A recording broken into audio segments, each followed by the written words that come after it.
There is no worse name to be called in sales leadership by your team than a micromanager. But if you do get called that, how do you deal with it and how do you work through it with your team?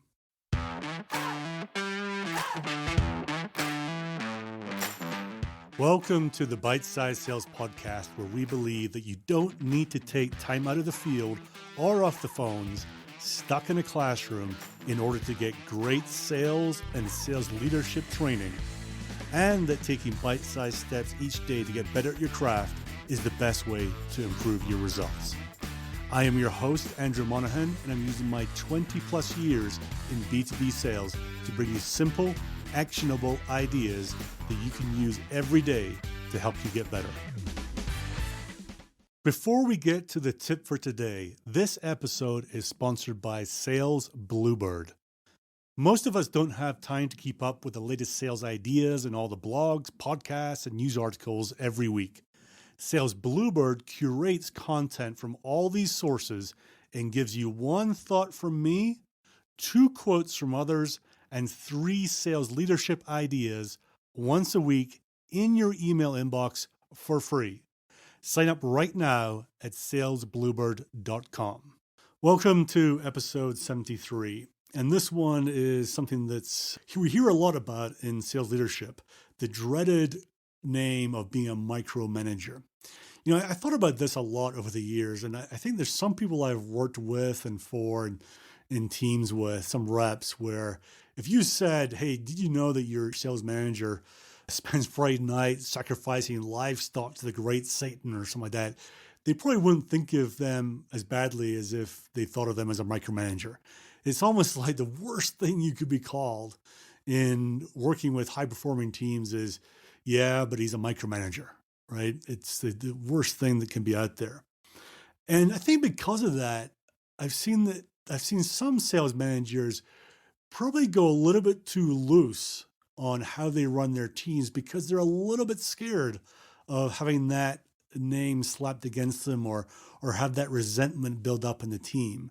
Or maybe they've been in a situation where they've been micromanaged in the past and they just do not want to get anything close to that at all when they're leading teams, and therefore they don't do it. But at the end of the day, there's an element to this of balance, right? There's some things that we should be managing to, not just being, big sales leaders. We should be managing to certain metrics. But there's no doubt that sometimes it can get too far one way and there's way too much coming at the reps.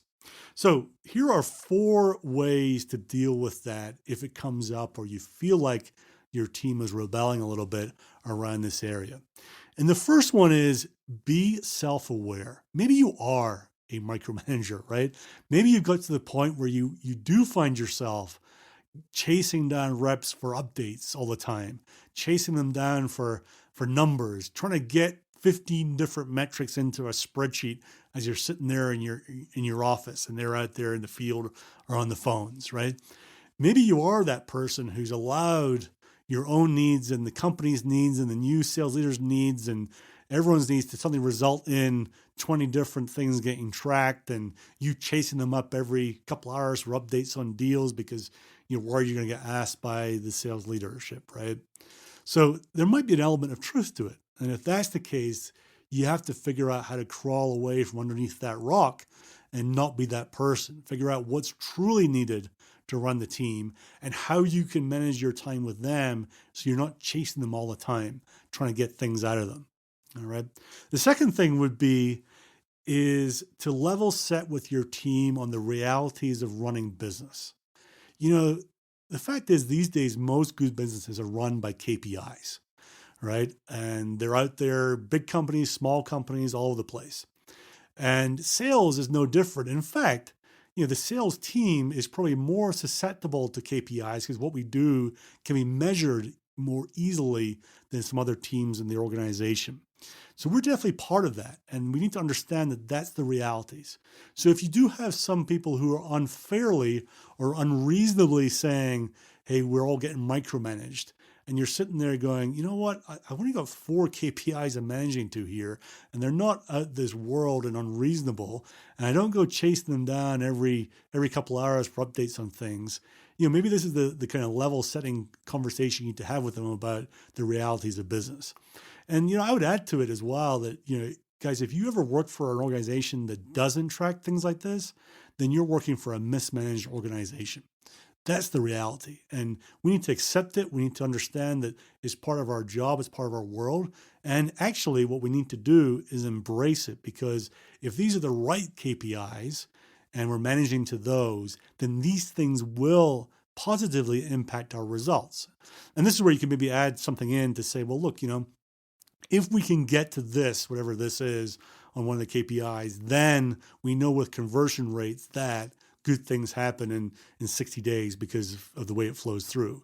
So we're not operating to that level, but if we did, here would be the positive outcome at the end of the day if we did that, right? So always think about how you tie these things to much bigger positive things that they can latch onto and say, yeah, it kind of sucks that I have to give this number, but I get why we're following it, and I get why it's so important, right? The third thing to think about as well is something that I got from Mike Weinberg's book, Sales Management Simplified. And it's a really simple kind of operating methodology to work with your team, especially if you've got a slightly bigger team, and especially if it's maybe a bit more transactional. So he talks about, very eloquently in the book about working for one very experienced sales manager. And this guy worked very simply. He had a 3-step process, but sometimes it didn't get down to step 2 or 3, right? He started his one-on-ones talking about results. So what has actually happened in the last month or 2 weeks, depending on the last one-on-one? What have you achieved? What have you closed? Things like that.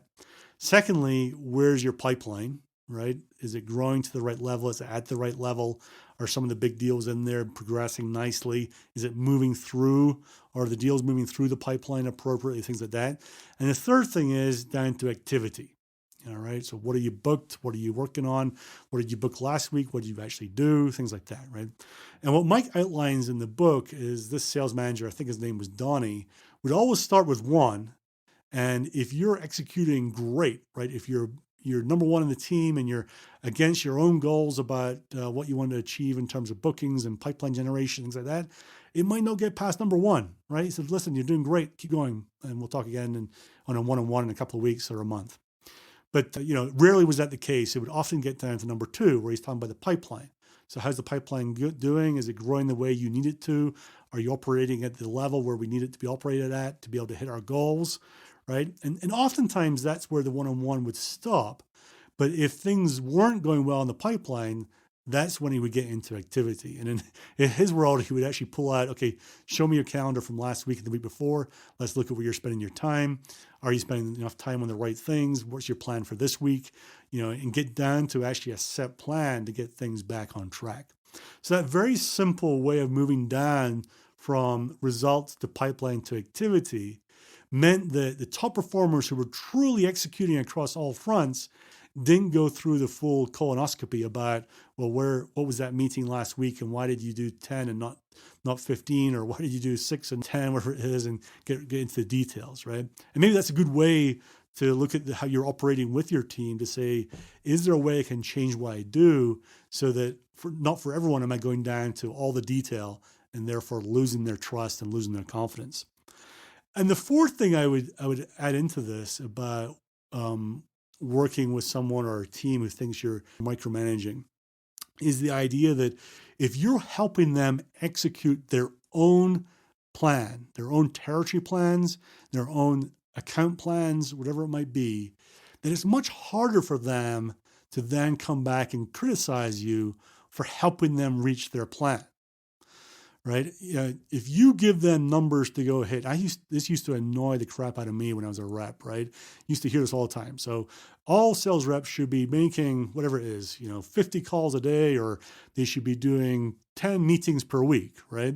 10 first meetings per week.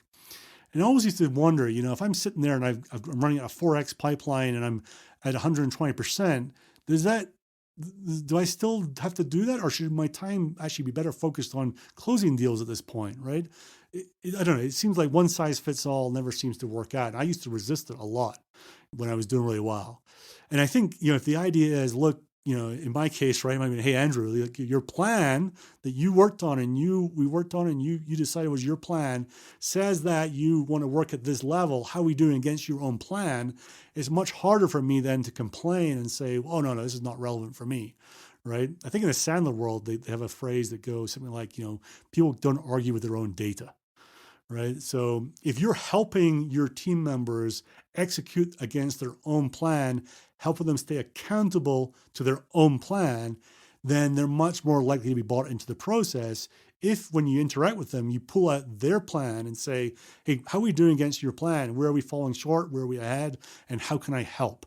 Suddenly, what might have been seen as a micromanaging activity is actually more about you helping them succeed. So these are 4 things to do if you feel like or you are being labeled with that micromanager label and it doesn't sit well with you. Go through these 4 steps and see what you can pick out to help you either change it or figure out how you can work with your team so that you're all successful by doing this. Address it head on. Don't ignore it. If you like this episode, the single most useful thing you could do to support this podcast is share it with your sales network. It'll probably take you less than 20 seconds. All you need to do is click the share icon in your app right now and share it wide and far. It will mean the world to me, and it could make a difference to those you share it with. Also, I need your suggestions, please. If you have a topic you want me to cover or just want to get in touch, simply email me at upside@unstoppable.do. That's upside@unstoppable.do. And now to wrap up. Training without implementation is just entertainment, and pretty poor entertainment when I deliver it. So make sure you take action on what you learned today and keep getting it better and better each and every day. Also, this world does not need more sales BS, so please don't create any more. Be great at the fundamentals, be honest, be real, be yourself, just do not BS. And finally, I'm signing off as the great Joe Sexton would by saying, gone to sell.